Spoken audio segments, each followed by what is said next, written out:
Hello friends, welcome back to our channel. இந்த வீடியோவில் நம்ம என்ன பார்க்க போகிறோம்னு பார்த்தோம்னா ஆகஸ்ட் 11 அண்ட் 12க்கான கரண்ட் அஃபேர்ஸ். ஃபர்ஸ்ட் ஒன், மிதக்கும் சூரிய மின்சக்தி திட்டங்களை மேம்படுத்துவதற்காக மத்திய அமைச்சரவையால் அண்மையில் ஒப்புதல் அளிக்கப்பட்ட திட்டம் எது? பிரதமர் சூரிய சரோவர் யோஜனா அப்படின்ற திட்டம் தான் மிதக்கும் சூரிய மின்சக்தி திட்டங்களை மேம்படுத்துவதற்காக மத்திய அமைச்சரவையால் அண்மையில் ஒப்புதல் அளிக்கப்பட்ட திட்டம். அடுத்து, எந்த மாநிலம் அல்லது யூனியன் பிரதேசம் பெண் குழந்தைகளுக்கான வித்யா வாகினி யோஜனா திட்டத்தை தொடங்கியது? டெல்லி யூனியன் பிரதேசம் தான் பார்த்தோம்னா வித்யா வாகினி யோஜனா திட்டம் தொடங்கியிருக்காங்க. இது யாருக்காக அப்படின்னு பார்த்தோம்னா 9ஆம் வகுப்பு படிக்கக்கூடிய பள்ளி மாணவிகளுக்காக, குறிப்பாக மாணவிகளுக்காக, அதாவது மிதிவண்டிகள் வழங்குற ஒரு திட்டம் தான் வித்யா வாகினி யோஜனா திட்டம் அப்படின்றது.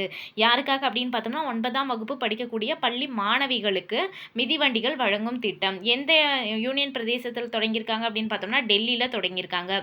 சமுத்திரமந்தன் தேசிய கடல்சார் ஆய்வு திட்டத்தை எந்த அமைச்சகம் தொடங்கியது? சமீபத்தில் நம்ம பார்த்துருப்போம். மந்தன் அப்படின்றது இந்தியாவில் இருக்க எல்லா பிளேசஸ்லையும் இருந்து இயற்கை எரிவாயு வளங்கள், எண்ணெய் வளங்கள்லாம் எங்கே இருக்குது அப்படின்றத கண்டறியதுக்காக தொடங்கப்பட்ட ஒரு திட்டம் தான் சமுத்திர மந்தன் திட்டம். இது எந்த துறை, அதாவது எந்த அமைச்சகம் தொடங்கியிருக்காங்க அப்படின்னு பார்த்தோம்னா பெட்ரோலியம் இயற்கை எரிவாயு அமைச்சகம் தொடங்கியிருக்காங்க. அடுத்து, பிராங்கோ ஃபரேசி எந்த விளையாட்டுடன் தொடர்புடையவர்? கால்பந்து விளையாட்டுடன் தொடர்புடையவர் பிராங்கோ ஃபரேசி அப்படின்றவர்.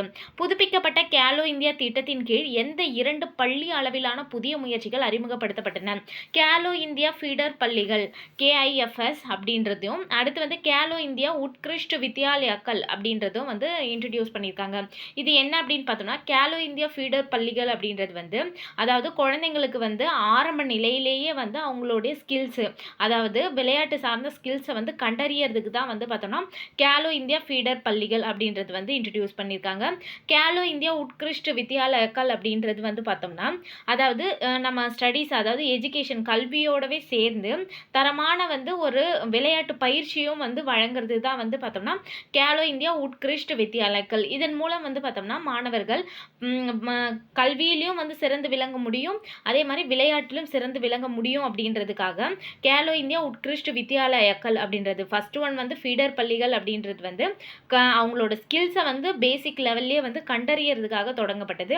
அடுத்து பார்த்தோம்னா ஸ்டடீஸோடு சேர்த்து இந்த விளையாட்டுக்கான பயிற்சியும் தர்றாங்க, தரமான பயிற்சியும் தர்றது தான் இந்த உட்கிருஷ்ட் வித்யாலயாக்கள் அப்படின்றது.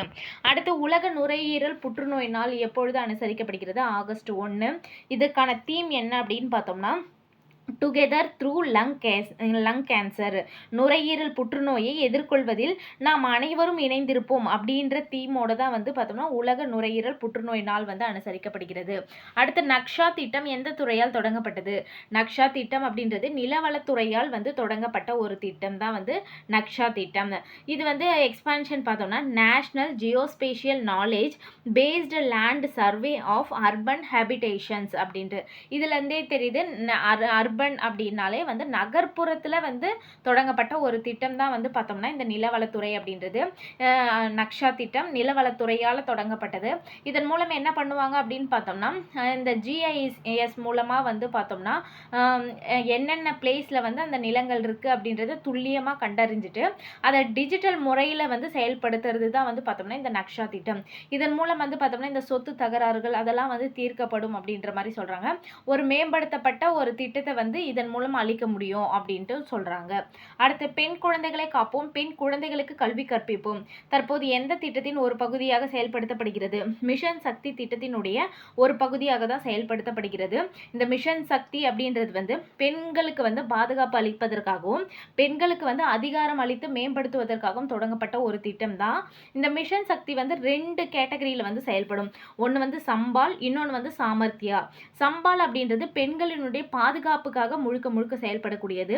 சாமர்த்தியா அப்படின்றது பார்த்தோம்னா பெண்களினுடைய அதிகாரமளித்தல் மற்றும் மேம்பாடுக்காக செயல்படுத்தக்கூடிய ஒரு இதுதான் பிரிவு தான் சாமர்த்தியா. சம்பால், சாமர்த்தியா அப்படின்றது மிஷன் சக்தியோட பிரிவுகள். இப்போ அந்த சக்தியோட, அதாவது மிஷன் சக்தியோட பிரிவாக பார்த்தோம்னா பெண் குழந்தைகளை காப்போம், பெண் குழந்தைகளுக்கு கல்வி கற்பிப்போம் அப்படின்றது இதனுடைய ஒரு பகுதியாக செயல்படுத்தப்படுகிறது. அடுத்து, 2026 காமன்வெல்த் விளையாட்டுப் போட்டிகளில் பெண்களுக்கான வட்டு எறிதலில் சீமா காலிம் ராம்னா வென்ற பதக்கம் என்ன? வெண்கல பதக்கம் வென்றிருக்காங்க. பெண்களுக்கான வட்டு எறிதல்ல சீமா காலி ராம்னா அப்படின்றவங்க வெண்கல பதக்கம் வென்றிருக்காங்க. அடுத்து நீதியின்றி மாற்றம் இல்லை, மக்கள் பூமிக்கான சுற்றுச்சூழல் சட்ட விதியை வலுப்படுத்துதல் அறிக்கையை வெளியிட்ட அமைப்பு எது? ஐக்கிய நாடுகளினுடைய சுற்றுச்சூழல் திட்டம் தான் நீதியின்றி மாற்றம் இல்லை, மக்கள் பூமிக்கான சுற்றுச்சூழல் சட்ட விதியை வலுப்படுத்துதல் அப்படின்ற அறிக்கையை வெளியிட்டிருக்காங்க. தற்போது எந்த பாடல் முதலில் பாட வேண்டும் அரசு சார்ந்த செயல்களில் என்று தனி தீர்மானம் கொண்டு வரப்பட்டுள்ளது. தமிழ்தாய் வாழ்த்து தான் கொண்டு வந்திருக்கு. முதலில் பாட வேண்டும் அரசு சார்ந்த செயல்களில் தனி தீர்மானம் கொண்டு வரப்பட்டுள்ளது தமிழ்தாய் வாழ்த்துக்காக. அடுத்து பார்த்தோம்னா உலக யானைகள் தினம் எப்பொழுது அனுசரிக்கப்படுகிறது அப்படின்னு பார்த்தோம்னா ஆகஸ்ட் 12 தான் உலக யானைகள் தினம் அனுசரிக்கப்படுகின்றது.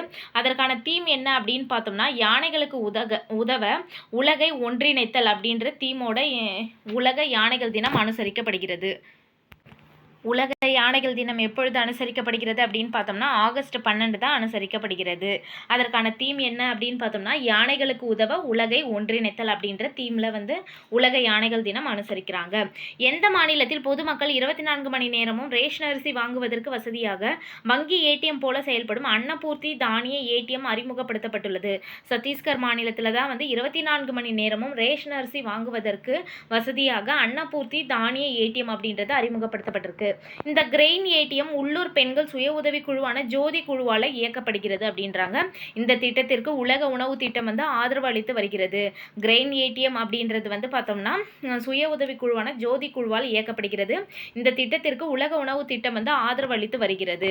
அடுத்து எந்த ஆண்டு சவுதி அரேபியாவின் இளவரசர் முகமது அல் ஃபைசல் அரேபிய தீபகற்பத்தின் கடுமையான குடிநீர் பஞ்சத்தை தீர்க்க முதலில் பனிப்பாறைகளில் இருந்து நன்னீர் உருவாக்க உலகுக்கு முன்வைத்தார்? 1977 தான் முகமது அல் ஃபைசல் அப்படின்றவர் இந்த ஐஸ் கியூப்ஸ்ல இருந்து பார்த்தோம்னா நன்னீர் எடுக்கிறதுக்கான ஒரு திட்டத்தை முன் வச்சிருக்கிறாரு. அதை பேஸ் பண்ணி தான் தற்போது பார்த்தோம்னா அண்டார்டிகா முழுவதும் ஒரு பனியால ஆன கண்டம் தான் அண்டார்டிகா. அந்த இடத்துல மனிதர்கள்லாம் வசிக்க முடியாது. பெங்குயின் மாதிரியான உயிரினங்கள் தான் வசிக்க முடியும். அந்த இடத்துல இருந்து நன்னீர் தயாரிக்க இந்த மாதிரியான இப்போ முகமது அல் ஃபைசல் ஃபாலோ பண்ண டெக்னிக்கை தான் இப்போ தற்போது ஃபாலோ பண்ண போறாங்க. அடுத்து சியோலில் நடைபெற்ற கொரிய மாஸ்டர்ஸ் பேட்மிண்டன் சாம்பியன் பட்டம் வென்ற இந்திய வீராங்கனை யார்? அஷ்மிதா சாலிஹா அப்படின்றவங்க தான் பார்த்தோம்னா சியோலில் நடைபெற்ற கொரிய மாஸ்டர்ஸ் பேட்மிண்டன் சாம்பியன் பட்டம் வென்ற இந்திய வீராங்கனை. அடுத்து பார்த்தோம்னா 2030 காமன்வெல்த் போட்டி இந்தியாவின் எந்த நகரில் நடைபெற உள்ளது? அகமதாபாத்தில் தான் 2030 காமன்வெல்த் போட்டி நடைபெற இருக்கு. தமிழ்நாடு உடல் உறுப்பு மாற்று ஆணைய உறுப்பினர் செயலாளராக நியமிக்கப்பட்டிருப்பவர் யார்? மருத்துவர் ஆர் மனோராஜன் அப்படின்றவர் தான் நியமிக்கப்பட்டிருப்பாரு. தமிழ்நாடு உடல் உறுப்புல மாற்றுறதுல பார்த்தோம்னா தமிழ்நாடு ஃபர்ஸ்ட் பிளேஸ்ல இருக்கு. அந்த உடல் உறுப்பு மாற்று ஆணைய உறுப்பினர் செயலாளராக நியமிக்கப்பட்டிருப்பவர் மருத்துவர் ஆர் மனோராஜன். தமிழக அரசின் 2026-27 ஆண்டுக்கான நிதிநிலை அறிக்கையில் வருவாய் பற்றாக்குறை எவ்வளவு என குறிப்பிடப்பட்டுள்ளது? 55,775 கோடி என குறிப்பிடப்பட்டிருக்கு. நிதிநிலை அறிக்கையில் வருவாய் பற்றாக்குறை. தென்னிந்தியாவில் அதிக மின் வாகன சார்ஜிங் நிலையங்கள் கொண்ட மாநிலத்தில் முதலிடத்தில் உள்ளது எந்த மாநிலம் அப்படின்னு பார்த்தோம்னா கர்நாடக மாநிலம் தான் 6,805 சார்ஜிங் நிலையங்கள் கொண்டு ஃபர்ஸ்ட் பிளேஸில் அதிக மின் வாகன சார்ஜிங் நிலையங்கள் கொண்ட மாநிலமாக ஃபர்ஸ்ட் பிளேஸில் இருக்குது. செகண்ட் பிளேஸில் தமிழ்நாடு 3,839 சார்ஜிங் நிலையங்கள் கொண்டு செகண்ட் பிளேஸில் தமிழ்நாடு இருக்குது. ஓகே ஃப்ரெண்ட்ஸ், இந்த மாதிரி நிறைய விஷயம் தெரிஞ்சுக்கணுன்னா இது வரைக்கும் நம்ம சேனலை சப்ஸ்கிரைப் பண்ணலைன்னா சப்ஸ்கிரைப் பண்ணிக்கோங்க. நம்ம சேனலில் டெய்லி கரண்ட் அஃபேர்ஸ் அப்லோட் பண்ணிகிட்ருக்கோம்.